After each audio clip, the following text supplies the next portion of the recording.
Colombia se conoció internacionalmente desde inicios del siglo XX como un gran productor de café, y la coca era un negocio marginal hasta los años 50.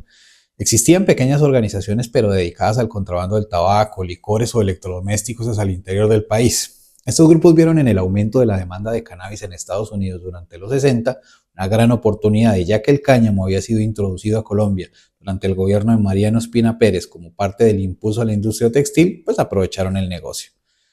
En los 70 la demanda de cocaína se disparó, mientras que la de cannabis disminuyó cuando Estados Unidos empezó con su propia producción. Los principales cultivos de coca destinados a procesamiento estaban en Bolivia y Perú, donde también la hoja se transformaba en pasta base. Los mayores indicios apuntan a que la fórmula de procesamiento que se usa en la actualidad fue llevada a Colombia desde Europa durante los 60 por miembros de los cuerpos de paz y del ejército de Estados Unidos, que la habían aprendido de la industria dejada por Japón al final de la Segunda Guerra Mundial, y que llegaron a Colombia como parte de la Alianza para el Progreso, un programa de ayuda del gobierno estadounidense hacia los países latinoamericanos. Los primeros centros de acopio de coca a inicios de los 70 estuvieron en Leticia, Villavicencio, Tierra Adentro y Cali, y la exportaban inicialmente por vía Panamá hacia Miami y Nueva York. Para su finalización, la pasta base se llevaba cerca de Medellín a lomo de mula, razón por la que ese término se terminó extendiendo también a cualquiera que transportara coca. Los grandes comerciantes aparecieron en los 70, cuando empezó una guerra por el control de la distribución en Miami, guerra que involucró a exiliados cubanos, una policía muy corrupta y un grupo de inmigrantes colombianos que al final se quedaron con el negocio. Mientras tanto, el gobierno colombiano también aportó su granito de arena al negocio, por medio de lo que se llamó la ventanilla siniestra, que en el gobierno de Alfonso López Miquelsen permitió que cualquiera que llegara con dólares a la oficina central del Banco de la República en Bogotá podía cambiarlos a pesos colombianos sin ningún tipo de limitación en la cantidad ni pregunta sobre su origen. En las zonas rurales más alejadas, los campesinos que habían huido de la violencia encontraron en los cultivos de coca una fuente estable de ingresos que no dependía de los mercados agrícolas, por lo que cultivos, procesamiento y comercio se concentraron en Colombia. Bueno, pero paremos un poquito aquí porque quiero hacer una pequeña aclaración y es una aclaración importante porque va a determinar el enfoque de toda esta narración de aquí en adelante. Y es que si bien es verdad que la violencia en Colombia ha estado determinada en muchos aspectos por el narcotráfico, la verdad es que ni es su origen ni ha sido su principal factor. De hecho, décadas antes de que en Alemania se sintetizara el clorhidrato de cocaína, Colombia ya venía arrastrando un conflicto político interno de dimensiones nacionales. Conflicto que de hecho todavía no ha sido posible superar del todo y que es muy necesario tener en cuenta a la hora de entender todo lo que ocurre en Colombia, incluido el narcotráfico. Y este es un aspecto que todas las producciones audiovisuales realmente no tienen en cuenta en su verdadera dimensión. Ahora sí, sigamos. Entonces el narcotráfico y su violencia sirvieron para maquillar la violencia política que desde los 60 dejó de ser entre facciones políticas del mismo poder para ejercerse contra las crecientes manifestaciones de la oposición. No hay que olvidar que en Colombia para los años 70 existían varias organizaciones guerrilleras con plataformas ideológicas y desarrollos diferentes, al tiempo que las organizaciones obreras y sociales sumaban afiliados y el clima social pedía a gritos cambios estructurales. En ese momento se desarrolló una alianza entre ganaderos, industriales y narcotraficantes que financiaron la creación de ejércitos particulares que los protegieran de las guerrillas que se financiaban de los grandes negocios en sus zonas de influencia.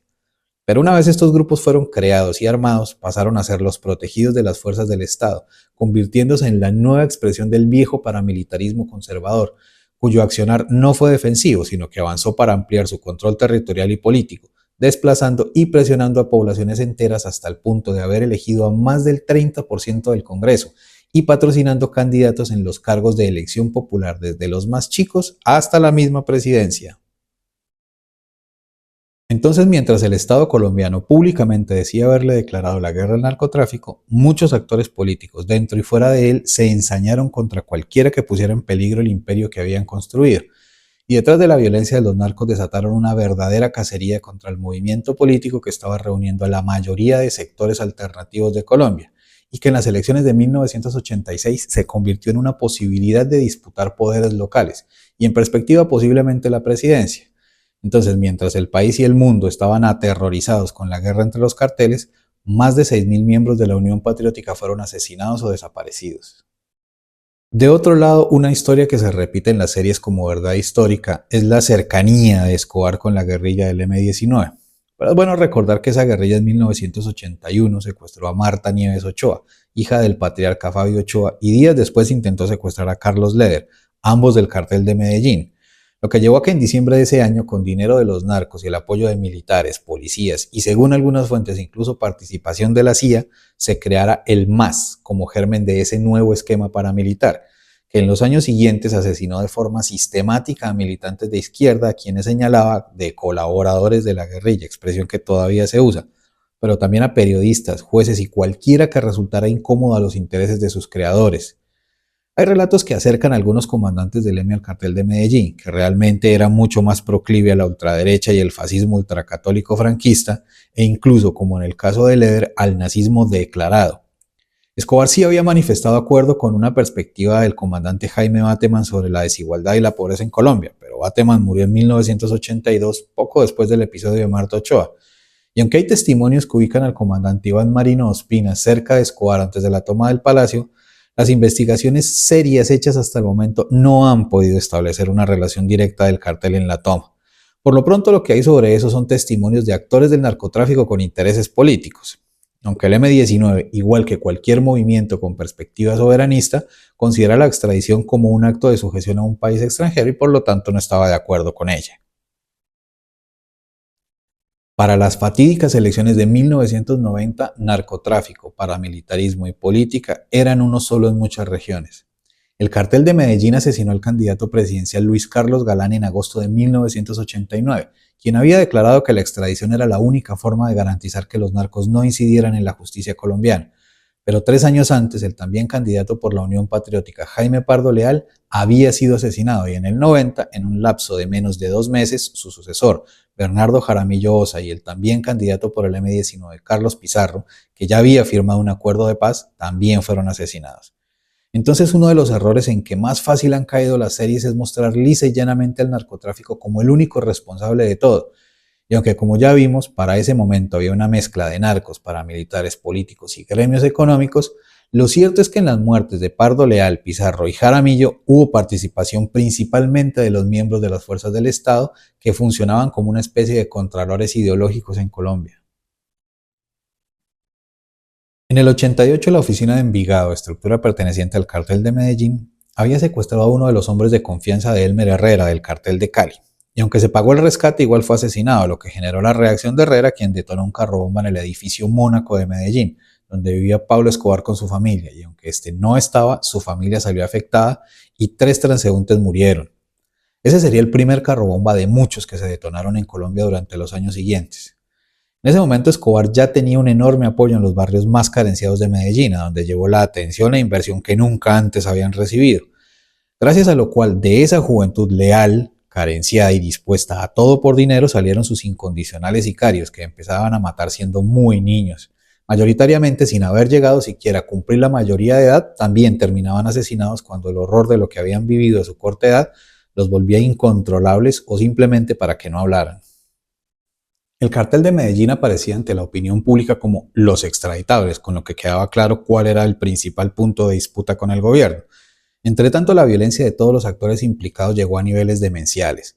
Los carteles se dedicaron a poner bombas por todas partes. El cartel de Medellín llegó a ofrecer 1 millón de pesos colombianos, que eran más de $2.000 en ese momento, a cualquiera que asesinara a un policía en Colombia. Y entre 1984 y 1993, ese país se convirtió en un huracán de violencia.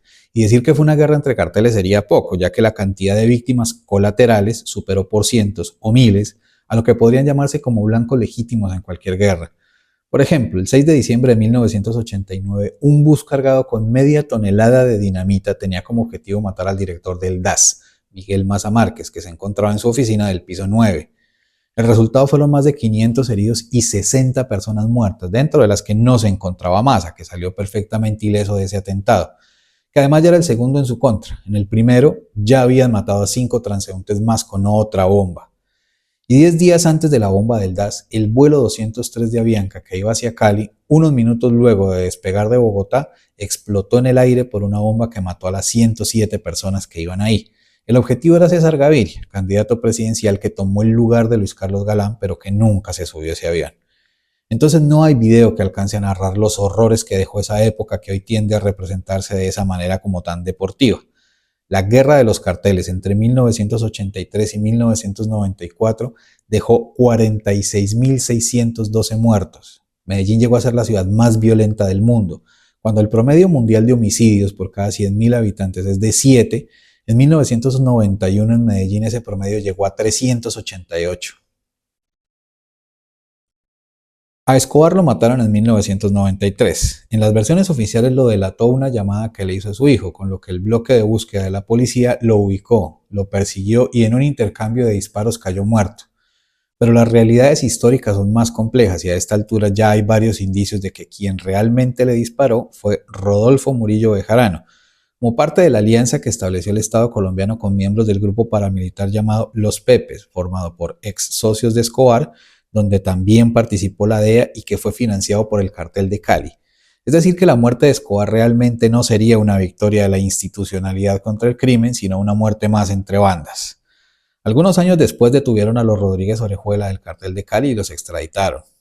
Las estructuras de los dos cárteles se fragmentaron, los grandes capos dejaron de existir y toda la maquinaria de muerte que se generó durante la guerra entre los carteles se convirtió en estructuras paramilitares que quedaron a disposición de los nuevos líderes que ya estaban incrustados en el sistema político colombiano, desatando a finales de los 90 e inicios de los 2000 una época de violencia política de la que todavía no tenemos mucha conciencia, pero que consolidó el poder de los herederos del narcotráfico en asocio con grandes sectores económicos. Y muchos de los que fueron héroes condecorados en la lucha contra Escobar terminaron presos o investigados por sus vínculos con esas organizaciones paramilitares, como por ejemplo Miguel Maza Márquez, o el coronel Hugo Aguilar, quien figuraba como el comandante de la operación que terminó con la muerte de Escobar. Colombia ya no tiene capos, pero la producción y procesamiento siguen siendo principalmente ahí, aun cuando desde finales de los años 90 se establecieron 7 bases militares norteamericanas justamente para evitar esto. Mientras tanto, los encargados del tráfico ahora son principalmente los carteles mexicanos y se han generado nuevas estructuras en otras partes del continente, como Ecuador, Paraguay, Argentina y Brasil. El mercado se ha extendido también a Europa y el Oriente, y por ahora la expansión de las drogas sintéticas no parece poner en riesgo el mercado de la cocaína, que ronda las 22.000 toneladas por año. Ante este panorama, urge revisar la forma en que se ha abordado la lucha contra el narcotráfico, tomándolo como un tema de salud y poniendo el foco en prevenir y tratar el consumo. Después de medio siglo del esquema actual de persecución policial y militar, es un hecho que el mercado de cocaína no solo está más fuerte que nunca, sino que consigo ha fortalecido otros, como la formación de organizaciones criminales y el tráfico de armas. Por último, si no son de Colombia y conocen a alguien que venga de ahí, por favor, no empiecen una conversación con el tema del narcotráfico o Pablo Escobar. Realmente no es divertido, ni gracioso, ni es una cuestión anecdótica. Ha sido una de las épocas más llenas de dolor y tristeza de nuestra historia, y tengan en cuenta que construir ese imperio le arrancó sus seres queridos a miles de familias y dejó sin nada otras tantas. Por eso yo creo que ahora la historia que merece ser contada es esa, más que la del que puso la bomba o contrató al sicario. Si quieren encontrar heroínas y héroes, seguro los van a encontrar en estas familias, y si el tema de verdad les interesa, busquen información en la historia y no en las series. Por eso aquí les dejo la bibliografía que usé para hacer estos videitos. Mejor dicho, como dijo la senadora María Fernanda Cabal, digna representante de toda esta historia: ¡estudien, vagos! Lean, lean, lean, lean, lean, lean.